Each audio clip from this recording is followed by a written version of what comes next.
After I learned how to make this seasoning mix, I never bought seasoning in the market again. For this recipe, I will be cutting 2 heads of garlic into very small pieces.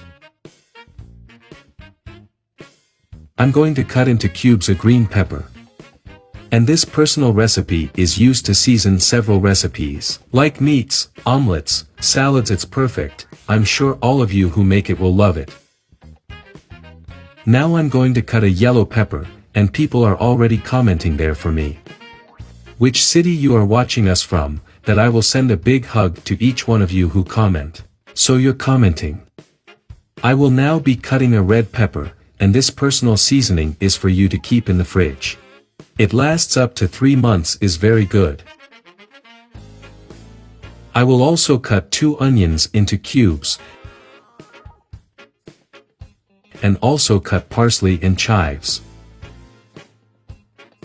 I'm going to add all these ingredients into the bowl: the onion, the green pepper, the red pepper,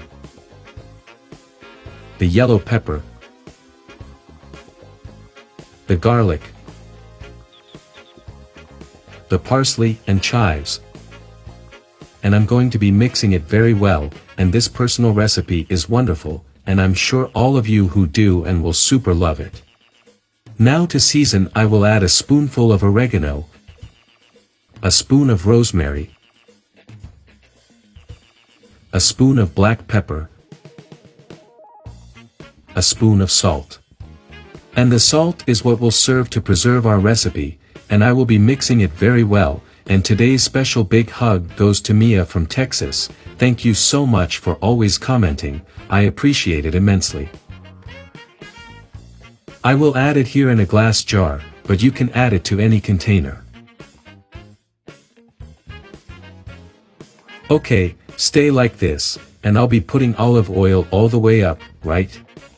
You have to cover it up, stay cool here. And our seasoning mix is ready, and it looks wonderful. I'm sure you all will love this spice mix. So if you liked it, share it, and until next time. Goodbye.